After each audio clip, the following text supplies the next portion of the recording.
great falling away will come first. The Antichrist will come second. Then the rapture will be third. First thing is a falling away. Ladies and gentlemen, if you want to know why all this rise of false pastors, false prophets, and fake believers everywhere, that's what is going on now. Is the prelude to the rise of the beast. Because when the beast come, people have to agree with him, especially Christians. He is not going to gain global power without their support. There has to be pastors, there has to be popes and bishops that must give him the backing. Without that, it's not going to happen. Preserve the knowledge of Christ. This is the time. Get to know him for yourself. And if you have not gone through discipleship or not, this is the time. Days are coming. You'll be looking for church. You can't have this opportunity again. The way the church will exit is the way Israel exited Egypt. They were in Egypt when all the plagues, all those 10 plagues, even till the last one. But God protected them in the midst of it all. And after all of that, God removed his people out of Egypt and sent them to the promised land. That's how it's going to happen again. Now that we have the time, my friends, rise up now and begin to preach the gospel. Now we still have the time. Days are coming. You can't hold service. You can't. Now you can do crusades. Rise up and do it. Now you can plant church. Rise up and plant it. Now you can start a cell. Start doing it. Better make sure that your life counts. Now that it's still free, you still have the freedom. You must learn to practice God's presence. Those days are coming. We've been taking pastors for granted, church service for granted. Hey. You're going to have to be your own pastor. You're going to have to pastor your children. Let me talk to us today.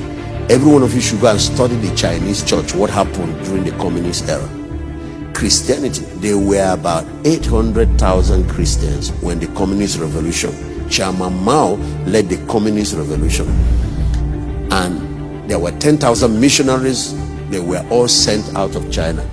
All the pastors were arrested. Somebody like Watchman Nee stayed and died in prison. One of the most prominent Chinese preachers of that time. They sacked all the missionaries, arrested all the pastors, seized all the church buildings. Not a single church building was left. Stopped any form of broadcast on TV or on any form of technology. And then started hunting Bibles. He didn't want any Bible of any type in the whole of China. The Western missionaries from America, from Britain, all cried. They were praying for China. They said the church, because it's a young church, it will die. Who told you? Church does not die because of persecution. I said fire does not destroy gold, it only purifies it. When China finally opened up to the world again, after 30 years, you know what they found? That less than 1 million believers, 800,000, has grown to about 150 million. Now, go Google what I'm saying. The Christians, evangelical born-again Christians in China are more than all the people in the Communist Party. The Communist Party has about 90 million people. The church grew when it went underground.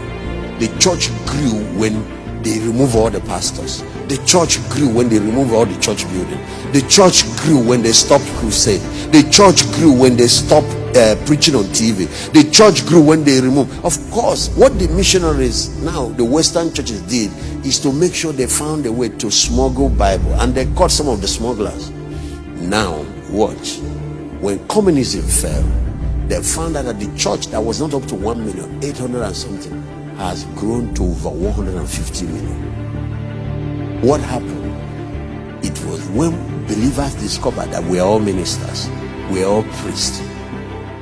Every family becomes church, and that's when the thing grew. So if you're talking about great tribulation, the Chinese people have experienced it, the early church has experienced it, Christians are experiencing it in the Middle East. One of the fastest growing church now is happening in Iran. One of the strategies for the end time church going forward is to return back to discipleship and to return back to small groups. And all of you that are listening to me, start your own cell. That is the way forward. These large congregations and worship services, this thing has shaken it up now. this lockdown. Something more serious is on the horizon. Make sure you are a functional priest, that you know God. Start reading your Bible. People don't study their Bible anymore. They only come on Sunday, open their mouth for pastors to feed them. Now, when the pastor is saying something wrong, you can't tell. What will happen is a test. I'm reading it, this Amplified Bible. To refine, to purify, and to make those among God's people white, even to the time of the end, because it's yet for an appointed time. So apart from the separation, to remove false believers is also to prepare us for the rapture. And that's why I tell, if you remain a lukewarm Christian, what will wake you up is coming. You better not wait for that. Now we have the time. Let's take advantage of it to reach the world for Christ, to reach our communities, to reach our cities, to make sure that our family members are in the ark before the flood starts, to make sure that we reach everybody. Now we have technology, the freedom to do everything. Let's utilize it. Now we have the chance. Let's live for God and live for Christ and be completely sold out to Him.